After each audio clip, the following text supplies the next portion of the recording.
Dear students, welcome to our online class. I am going to teach 11th Standard English, Unit 1 Prose, The Portrait of a Lady, written by Gushwant Singh.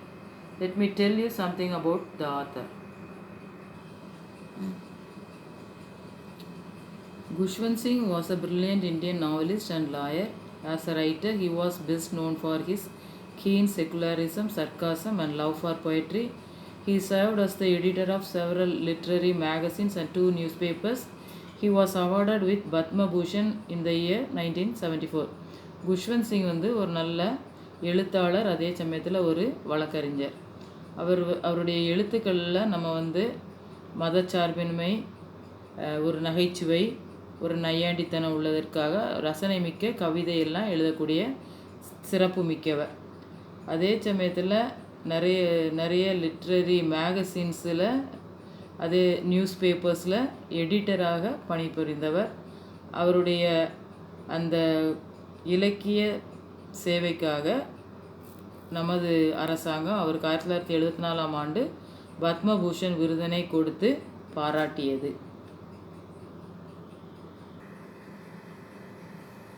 Now students, take your English textbook and turn to page number 1. Here you can see two pictures. What do you understand? Can you tell some points about these two pictures? From this picture you can guess it is a family photograph. What is the difference between these two pictures? The first picture represents a small family and the second picture represents a big family. In the first picture you can see two children with their parents. The second picture shows two more persons additionally. Can you guess who are they? It seems they look a little bit older. Maybe the grandparents. The first picture denotes a small family and we call it as a nuclear family. What is a nuclear family? The nuclear family is a small family consists of parents and their children. The second picture denotes a big family and we call it as a joint family. Students, I think I can ask you few questions regarding this. Are you ready to answer these questions? The first question is, do you like your family?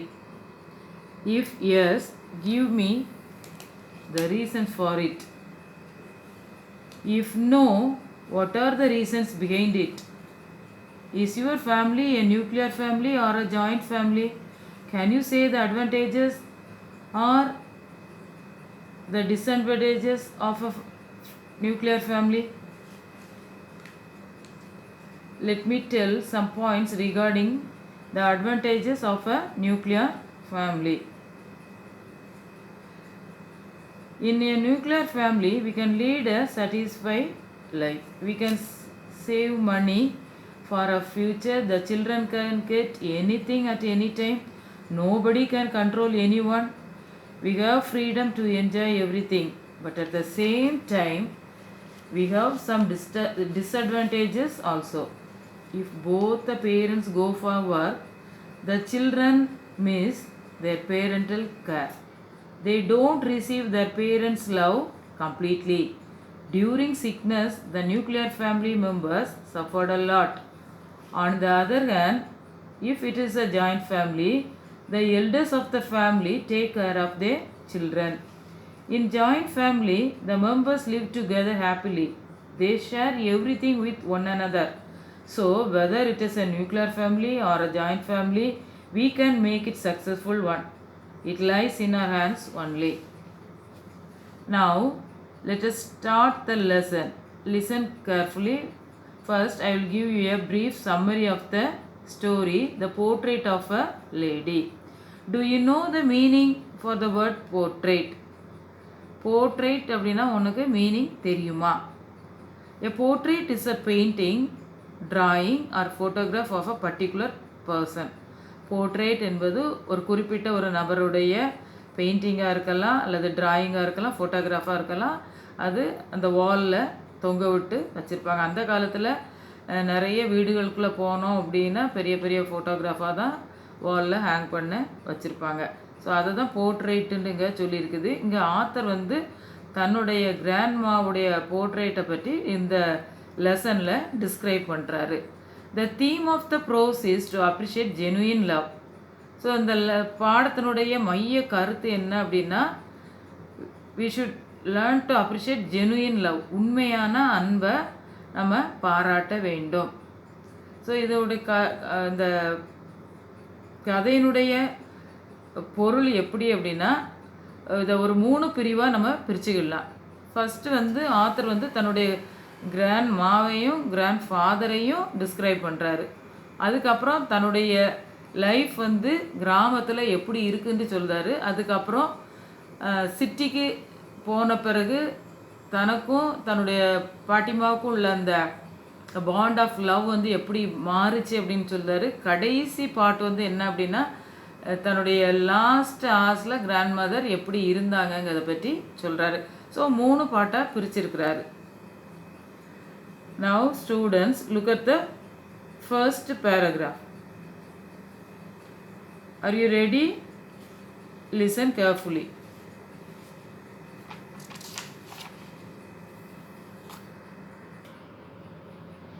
Here is a story that brings out the bond between the author and his loving grandmother. இந்த story வந்து நம்ம குஷ்வந்த் சிங் அவங்கள பற்றியும் அவங்களுடைய பாட்டிமா பற்றிய ஒரு கதை. My grandmother like everybody's grandmother was an old woman. எல்லாரோட பாட்டிமாவும் மாதிரி என்னோட பாட்டிமாவும் ஒரு வயதானவங்க தான். She had been old and wrinkled for the 20 years that I had known her. எனக்கு தெரிஞ்ச நாளில் இருந்து அவங்க ஒரு 20 வருஷமாக அந்த முகம்லாம் சுருக்கம் விழுந்து போய் அப்படி தான் அவங்கள நான் பார்த்துருக்குறேன். People said that she had once been young and pretty and had even had a husband, but that was hard to believe. ஆனால் மக்கள்லாம் சொல்லியிருக்காங்க, எங்கள் பாட்டிமா வந்து ரொம்ப அழகாக இருப்பாங்க அப்படின்னு சொல்லியிருக்காங்க. ஆனால் எனக்கு வந்து என்னது, அவங்களுக்குலாம் ஒரு ஹஸ்பண்ட் இருந்தாங்களா அப்படிங்கிறது என்னால் நம்ப முடியலை. My grandfather's portrait hung above the mantelpiece in a drawing room. எங்கள் தாத்தாவை பற்றி இதில் சொல்லியிருக்குது. தாத்தாவுடைய போர்ட்ரேட், அதாவது அந்த ஃபோட்டோகிராஃபானது எங்கள் வீட்டில் ட்ராயிங் ரூமில் உள்ள அந்த மேண்டில் பீஸுக்குங்கிற இடத்துக்குல தொங்க விட்டுருக்குது அப்படின்னு போட்டுருக்குது. இங்கே மேண்டில் பீஸ் அப்படின்னா என்ன அப்படின்னா, ஒரு ஃபயர் பிளேஸ்க்கு மேலே உள்ள ஒரு ஷெல்ஃபை தான் சொல்லியிருக்குது. அதுக்கு நிறைய மேலே உள்ள இடத்துல என்னுடைய கிராண்ட்ஃபாதரோடைய போர்ட்ரேட் அதில் தொங்குது. He wore a big turban and loose fitting clothes. அவங்க வந்து அந்த காலத்துலலாம் என்ன பண்ணுவாங்க, தலையில் அந்த சீக்ஸ்லாம் தலையில் பெரிய ஒரு தலப்பா மாதிரி கெட்டுவாங்க. அது வந்து அதையும் போட்டு அவருடைய உடையானது எப்படி இருக்குதா, லூஸாக இருக்குது. His long white beard covered the best part of his chest and he looked at least 100 years old. நீளமாக ஒயிட் கலரில் தாடி இருக்குது. அவரை பார்த்தாலே எப்படி இருக்குதா, 100 வயதுக்கு அவரை சொல்லலாம். 100 வயது கடந்த ஒரு ஆள் மாதிரி இருக்கிறாரு. He did not look the sort of a person who would have a wife or children. அவரை பார்த்தா அவருக்கு ஒரு ஒய்ஃபோ பிள்ளைங்களோ இருந்ததாகவே நம்ம சொல்ல முடியாது. ஆனால் he looked as if he could only have a lots and lots of grandchildren. ஆனால் அந்த தாத்தாவை பார்த்தாலே அவருக்கு நிறைய பேர குழந்தைகள் இருந்ததுங்கிறத மட்டும் நம்மளால் புரிஞ்சு கொள்ள முடியுது. As for my grandmother, being young and pretty, the thought was almost revolting. She often told us of the games she used to play as a child that seemed quite absurd and undignified on her part, and we treated it like the fables of the prophets she used to tell us. இந்த பேராகிராஃபில் என்ன சொல்லியிருக்காங்க அப்படின்னா, grand mother வந்து ரொம்ப அழகாக இருந்தாங்களாம். அதே சமயத்தில் இவர் என்ன நினைக்கிறாரு, கிராண்ட்மா வந்து சின்ன வயசில் விளையாட்டெல்லாம் பற்றி சொல்லியிருக்காங்க, கேம்ஸ் எல்லாம். அது வந்து இவங்களுக்கு வந்து எப்படி இருக்குதுன்னா கொஞ்சம் ஃபூலிஷாக ஸ்டூப்பிடாக இருந்தாலும் இந்த ப்ராஃபிட்ஸை பற்றிய கதைகள், ஃபேபிள்ஸ் அப்படின்னா என்ன அர்த்தம் அப்படின்னா கதைகள், நிறைய இதை பற்றி அவங்க சொல்லியிருக்காங்க. அதை மாதிரி அவங்க விளையாட்டுகளும் அப்படி தான் இருக்குது அப்படின்ட்டு நாங்கள் நினச்சிக்கிட்டோம் அப்படின்னு சொல்கிறாங்க. இங்கே ப்ராஃபிட் அப்படின்னா யார் அப்படின்னா, ப்ராஃபிட்னா ஒரு நல்ல ஒரு காட் ஃபியரிங் பர்சன். அவங்க வந்து வர்ற காரியங்களை ஃப்யூச்சரில் என்ன நடக்குங்கிறத அவங்க முன்னக்கூட்டியே சொல்லக்கூடியவங்க. அதை மாதிரி கிராண்ட்மா சொல்கிறதெல்லாம் இவங்க நினச்சிக்கிட்டாங்க. இப்போ ஒரு இது கேட்கலாம், ஹூ இஸ் அ ப்ராஃபட் அப்படின்னு கேட்டால் நீ என்ன சொல்லுவேன்? A prophet is a person who is believe to be chosen by God to say the things that God wants to tell people. கடவுள் மனிதர்களுக்கு என்ன சொல்ல நினைக்கிறாங்களோ அவங்கள தான் இந்த ப்ராஃபட்ஸ் மூலமாக சொல்லுவாங்க. நம்ம வந்து தீர்க்கதரிசின்னு கூட நம்ம சொல்லலாம். She had always been short and fat and slightly bent. பாட்டிமா வந்து ஷார்ட்டாக இருக்காங்க, குட்டையாக இருக்காங்க, குண்டாக இருக்காங்க, அதே சமயத்தில் கூன் விழுந்து இருக்கிறாங்க. Her face was criss cross of wrinkles. Her face was full of wrinkles. முகம் ஃபுல்லாக அப்படியே சுருக்கம் விழுந்து போய் இருக்குது.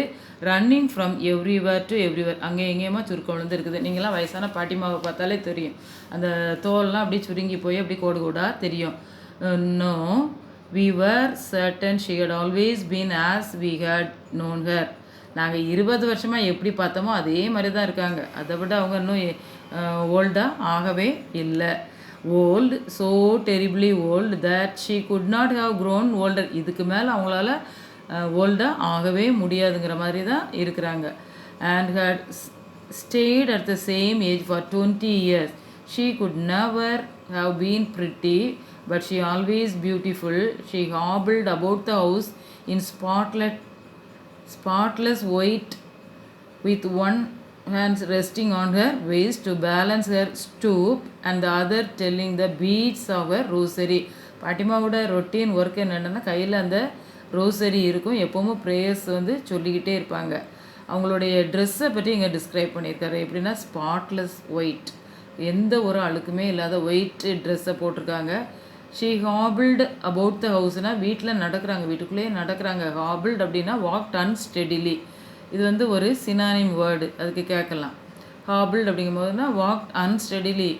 நீங்கள் கூட வயசான பாட்டிமா நடக்கிறத பார்த்துருப்பீங்க. வயசானவங்க நடந்தாலே தடுமாறி தள்ளாடி நடப்பாங்க. அதை மாதிரி அவங்க வீட்டுக்குள்ளேயே நடக்கிறாங்க. ஆனால் அதே சமயத்தில் தான் கையில் உள்ள அந்த ரோசரியை வச்சு ப்ரேயர் சொல்லிக்கிட்டே இருக்கிறாங்க. Her silver locks were scattered untidily over her pale puckered face. puckered face அப்படிங்கும்போது அதில் அந்த சுருக்கம் விழுந்த ரிங்கிள்டு ஃபேஸில் அவங்களுடைய அந்த சில்வர் லாக்ஸ், அந்த முடிகள்லாம் ஒழுங்கீனமாக அங்கே எங்கேயுமா கிடக்குது. And her lips constantly moved in inaudible prayer. இங்கே inaudible ப்ரேயர் அப்படின்னா என்ன அர்த்தம்? அவங்க வாய் வந்து அவங்களுடைய லிப்ஸ் வந்து மூவ் ஆகுதே ஒழிய we can't hear the prayer. inaudible, ஆடிபிள்னா கேட்கக்கூடியது, அதோட ஆப்போசிட் வந்து என்னது அப்படின்னா inaudible. ப்ரேயர் சொல்கிறாங்க, ஆனால் அதை நம்மளால் என்னது கேட்க முடியாது. லிப் மூமெண்ட் மட்டும்தான் நமக்கு தெரியும். எஸ், ஷி வாஸ் பியூட்டிஃபுல், ரொம்ப அழகாக இருக்கிறாங்க. She was like the winter landscape in the mountains. இந்த விண்டர் சமயத்தில் மவுண்டன்ஸில் உள்ள அந்த மலை சரிவானது எவ்வளோ அழகாக இருக்குதோ, அந்த பனிகளால் நிரம்பி இருக்கும். அதே மாதிரி பாட்டிமா தன்னுடைய ஒயிட் ட்ரெஸ்ஸில் அவ்வளோ அழகாக இருக்கிறாங்க. And expanse of pure white serenity, breathing peace and contentment, எல்லாத்துலேயும் ஒரு வெல் சாட்டிஸ்ஃபைடாக ரொம்ப அழகாக இருக்கிறாங்க. My grandmother and I were good friends. நிறைய பேர் வீட்டில் பேரண்ட்ஸோட ஃப்ரெண்ட்ஸாக இருக்கிறத விட கிராண்ட் பேரண்ட்ஸோட இந்த கிராண்ட் சில்ட்ரன் ரொம்ப ஃப்ரெண்ட்லியாக இருப்பாங்க. ஏன் அப்படின்னா த கிராண்ட் மதரும் கிராண்ட் ஃபாதரும் நல்லா லுக் ஆஃப்டர் பண்ணிக்கிடுவாங்க தங்களுடைய கிராண்ட் சில்ட்ரனை. My parents left me with her when they went to live in the city and we were constantly together. இங்கே குஷ்வந்த் சிங்குடைய ஃபாதரும் மதரும் சிட்டிக்கு போயிட்டாங்க ஒர்க் நிமித்தமாக. அதனால் தன்னோட சன்னை இந்த கிராண்ட் மதர்கிட்ட விட்டுட்டு போகிறாங்க. She use to wake me up in the morning and get me ready for school. காலையிலே என்னை ஸ்கூலுக்கு கிளப்புறது, காலையில் எழுப்புறது எல்லாமே என்னுடைய கிராண்ட்மா தான். she said her morning prayer in a monotonous sing song while she bathed and dressed me in the hope that I would listen and get known it by heart. monotonous அப்படின்னா same manor, ஒரு boring, சொன்னதே சொல்லிகிட்டே போகிறது. நம்ம சில ப்ரேயர்ஸை நம்ம அப்படி தான் சொல்லிகிட்டே இருப்போம். அதோடைய அர்த்தம் தெரியுதோ தெரியலையோ சொல்லிடுவோம். அதே மாதிரி பாட்டிமாவும் சொல்லுவாங்க. ஆனால் அவங்களுடைய எக்ஸ்பெக்டேஷன் என்ன அப்படின்னா, நான் அதை மனப்பாடம் பண்ணி அதை கவனமாக கேட்டு அதை சொல்லணுன்ட்டு நினைப்பாங்க. I listen because I loved her voice but never bother to learn it. நான் வந்து அவங்க ப்ரேயரை கேட்பேன். ஏன் அப்படின்னா என்னோடய பாட்டிமாவுடைய வாய்ஸ் வந்து அவ்வளோ ஸ்வீட்டாக இருக்கும். ஆனால் எனக்கு வந்து அதை கற்றுக்கொள்ளணுங்கிறதே எனக்கு ஆசையே கிடையாது. எங்கள் பாட்டிமாவை பிடிக்கும், அதனால் நான் அவங்களுக்கு சொல்கிற ப்ரேயரை நான் கேட்பேன்.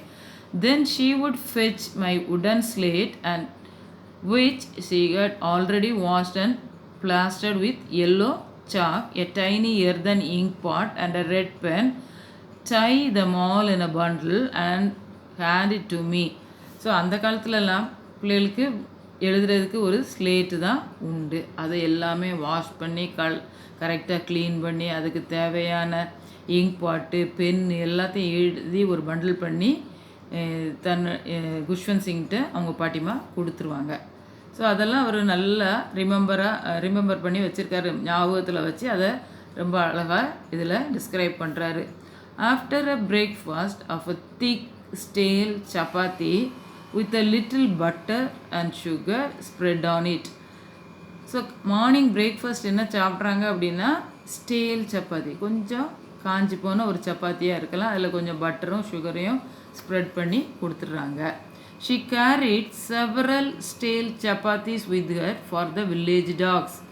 அந்த வில்லேஜில் உள்ள டாக்ஸுக்கும் இவங்க சாப்பிட்டது போக மீதி உள்ள சப்பாத்தியை, அந்த காஞ்ச சப்பாத்தியை எடுத்துகிட்டு போகிறாங்க ஸ்கூலுக்கு போகும்போது. My grandmother always went to school with me because the school was attached to the temple. எங்கள் கிராண்ட்மா வந்து எப்போவுமே என் கூட ஸ்கூலுக்கு வருவாங்க. ஏன் அப்படின்னா அந்த ஸ்கூல் வந்து டெம்பிளை ஒட்டி இருக்குது. The priest taught us the alphabet and the morning prayer. அங்கே உள்ள அந்த ப்ரீஸ்ட்டு எனக்கு வந்து காலையில் என்ன சொல்லி தருவாங்க, அல்ஃபபெட்னால் உனக்கு என்னன்ட்டு தெரியும். அதே சமயத்தில் மார்னிங் ப்ரேயரையும் சொல்லி தருவாங்க. இப்போ ஒவ்வொரு இடத்துல உள்ள ஸ்கூல்களை பொறுத்து அங்கே எப்படி சொல்லி கொடுக்குறாங்கங்கிறது இருக்கும். அந்த ஸ்கூலில் அல்ஃபபெட்டோட சேர்த்து மார்னிங் ப்ரேயரையும் சேர்த்து சொல்லி கொடுக்குறாங்க. த priest taught us the alphabet and the morning prayer while the children sat in rows on either side of the veranda singing the alphabet or the prayer in a chorus. அங்கே உள்ள students நாங்கள்லாம் சேர்ந்து ஒன்று போல் கத்தி இதெல்லாம் படிச்சுக்கிட்டே இருப்போம். My grandmother sat inside reading the scriptures. ஆனால் நாங்கள்லாம் அந்த வெராண்டாவில் உட்காந்து படிச்சிட்ருப்போம். எங்கள் கிராண்ட்மா அந்த டெம்பிள்குள்ளே போய் அங்கே அந்த வேத பாடங்களை, ஸ்கிரிப்சர்ஸு, மத சம்மந்தப்பட்ட நூல்களை வாசிப்பாங்க. when we had both finished, நானும் படித்து முடித்து பாட்டிமாவும் அதை வாசித்து முடிக்கும் போது we would walk back together, வீட்டுக்கு திரும்பி ஒன்று போல் சேர்ந்து வருவோம். This time the village dogs would meet us at the temple door. அந்த கோயில் வாசல் பக்கத்தில் வில்லேஜ் டாக்ஸ்லாம் வந்து கேதர் பண்ணிடும், சேர்ந்துருக்கோம். ஏன் அப்படின்னா they followed us to our home growling and fighting. அப்படி உரிமிக்கிட்டும் சண்டை போட்டுக்கிட்டும் எங்கள் பின்னாலே வரும். with each other for the chapati we threw to them. ஏன் அப்படின்னா ஒவ்வொருத்தருக்கும் எங்கள் பாட்டிமா கொண்டு வர அந்த ஸ்டேல் சப்பாத்தியை வீசுவோம், அதுக்கு ஃபைட் பண்ணிக்கிட்டு அதுக்கு பின்னாலேயே வரும். இதுக்கப்புறம் உள்ளதில் சொல்கிறது, when my parents were comfortably settled in the city. முதல்ல வேலை நிமித்தமாக பேரண்ட்ஸ் சிட்டிக்கு போனாங்க, நாங்கள் எங்கள் வில்லேஜில் இருந்தோம். பாட்டிமாவும் நானும் நல்லா என்ஜாய் பண்ணோம். அவங்க அங்கே போய் வெல் செட்டில்டான நல்ல கம்ஃபர்டபுளாக ஆன பிறகு they sent for us, எங்களை கூப்பிட்டாங்க. that was a turning point in our friendship. நல்லா ஞாபகத்தில் வச்சுக்கோ, இந்த சிட்டி லைஃப்பும் வில்லேஜ் லைஃப்பும் எவ்வளோ வித்தியாசம் இருக்குங்கிறத இனிமே தான் தெரியும். இவ்வளோ நேரம் சொன்னது வில்லேஜ் லைஃப், இனி வர்றது சிட்டி லைஃப்.